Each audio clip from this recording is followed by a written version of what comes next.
এই মুহূর্তে পশ্চিমবঙ্গের রাজ্য সরকারি কর্মচারীদের বকেয়া ডিএ নিয়ে উত্তাল সারা রাজ্য। শহীদ মিনার চত্বরে চলছে লাগাতার আন্দোলন বিক্ষোভ। রাজ্যের শিক্ষক শিক্ষিকা এবং সরকারি কর্মচারীরা দীর্ঘদিন ধরেই তাদের বকেয়া ডিএর দাবি জানিয়ে আসছেন রাজ্য সরকারকে। রাজ্য সরকারের উপর চাপ বাড়াতেই চলছে দীর্ঘদিন ধরে এই আন্দোলন বিক্ষোভ। এমনকি নবান্নের সামনে অবধি অবস্থান বিক্ষোভ করে একেবারে তোলপাড় করে দিয়েছিলেন রাজ্য সরকারি কর্মচারীরা। আর এবার এরই মধ্যে স্কুল শিক্ষকদের রাতের ঘুম উড়িয়ে দিলেন মমতা সরকার। মাননীয় মুখ্যমন্ত্রী মমতা বন্দ্যোপাধ্যায়ের এই চরম নির্দেশে সিঁদুরে যেন মেঘ দেখছে সকলে।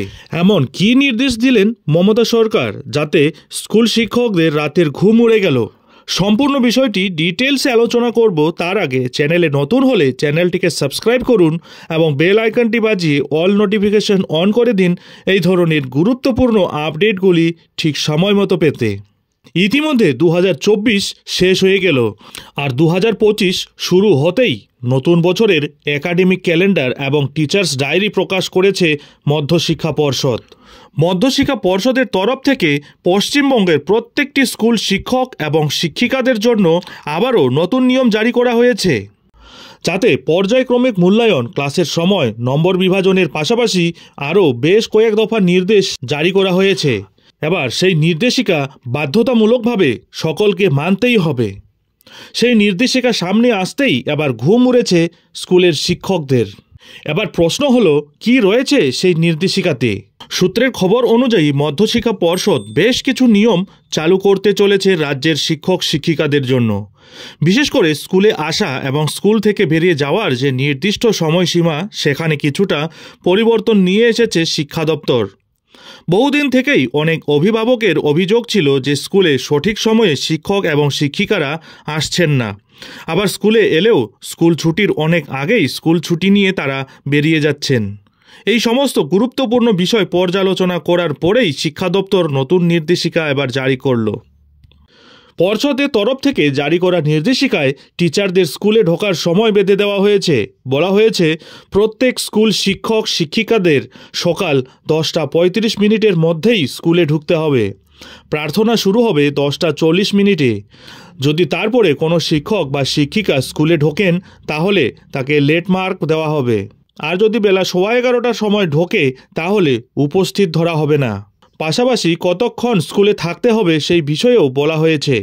শিক্ষক এবং শিক্ষাকর্মীদের স্কুলে বিকেল 4:30 পর্যন্ত থাকতে হবে বলে নির্দেশ জারি করেছে স্কুল শিক্ষা দপ্তর।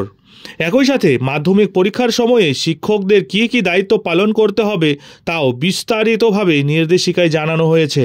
এছাড়াও অনেকে দাবি করেছে, শনিবার যেহেতু অর্ধেক দিবস, এছাড়াও অনেক সময় আগাম ছুটি থাকে, সেদিন কিভাবে এই নিয়ম পালন করা হবে সে নিয়েও একটি বিভ্রান্তি রয়েছে। এছাড়াও মোবাইল ফোনের ব্যবহার নিয়ে থেকে গিয়েছে বিভ্রান্তি, কারণ বর্তমানে শিক্ষক শিক্ষিকাদের হাতে স্মার্টফোন রয়েছে, অনেকেই সেটি ক্রমাগত ক্লাস চলাকালীনও ব্যবহার করে থাকেন। এই নিয়ে নানান অভিযোগ অভিভাবকরা দিয়েছিলেন। সেই নির্দেশিকায় আরও বলা হয়েছে যে পড়ুয়ারা স্কুলে মোবাইল ফোন ব্যবহার করতে পারবে না। পাশাপাশি শিক্ষকেরাও ক্লাসে অথবা পরীক্ষাগারে মোবাইল ব্যবহারের অনুমতি পাবেন না। তাছাড়া যদি পড়াশোনা সংক্রান্ত কোনো কাজে ক্লাসে মোবাইল ব্যবহার করতে হয় তাহলে সেই ক্ষেত্রে প্রধান শিক্ষকের অনুমতি নিতে হবে। অনেকেই বলেছেন, যেহেতু একাদশ শ্রেণীতে পড়াশোনার সুবিধার্থে পড়ুয়াদের মোবাইল ফোন কেনার জন্য টাকা দিচ্ছে রাজ্য সরকারই, তাহলে সেই টাকা দিয়ে কেনা মোবাইল ফোন ছাত্রছাত্রীরা কেন স্কুলে নিয়ে আসতে পারবেন না? অনেক সময় দেখা যায় ছাত্রছাত্রীরা স্কুলে মোবাইল ফোন নিয়ে আসে। নতুন শিক্ষাবর্ষ থেকে এই নিয়ম জারি করা হয়েছে, কোনো পড়ুয়া যদি স্কুলে মোবাইল ফোন নিয়ে আসে তার বিরুদ্ধে কঠোর ব্যবস্থা নেবেন শিক্ষক শিক্ষিকারা। বর্তমানে পড়াশোনা সংক্রান্ত বিভিন্ন বিষয় গুগল সার্চ করে অনেকেই দেখে থাকেন। ক্লাসরুমে পড়াশোনা সংক্রান্ত কোনো তথ্য জানার জন্য বা দেখার জন্য ফোন ব্যবহার করতে পারবেন না শিক্ষক শিক্ষিকারাও। একান্তই যদি ফোন ব্যবহার করতেই হয় পড়াশোনা সংক্রান্ত ব্যাপারে, তাহলে প্রধান শিক্ষকের কাছে অনুমতি নিয়ে তারপরেই মোবাইল ব্যবহার করা যাবে। এই ধরনের মারাত্মক কিছু কঠোর নিয়ম নির্দেশাবলী চালু হতে চলেছে নতুন শিক্ষাবর্ষ থেকে। নতুন শিক্ষাবর্ষ থেকে স্কুল শুরু হলে শিক্ষক শিক্ষিকাদের মধ্যশিক্ষা পর্ষদের এই নির্দেশগুলিকে মেনে চলতেই হবে।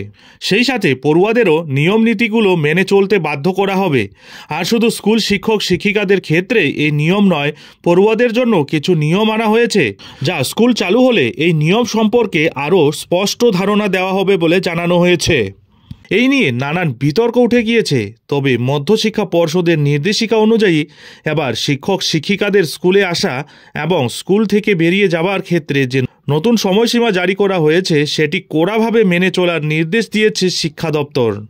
এক্ষেত্রে শিক্ষক মহলের একাংশ বলছে, পড়ুয়াদের পড়াশোনার সুবিধার্থে একাদশ শ্রেণী থেকে যে মোবাইল দেওয়া হচ্ছে সেই মোবাইল ফোন স্কুলে আনা যাবে কি না তা নিয়েও বিভ্রান্তি রয়েছে। পাশাপাশি শনিবারের ক্ষেত্রে বা অন্য কোনো সময় আগাম ছুটি চাইলে কি করতে হবে সেই নিয়েও কিছু বলা নেই এই বিজ্ঞপ্তিতে। ফলে বিভ্রান্তির সৃষ্টি হচ্ছে শিক্ষক শিক্ষিকা শিক্ষাকর্মী এবং পড়ুয়াদের মধ্যে।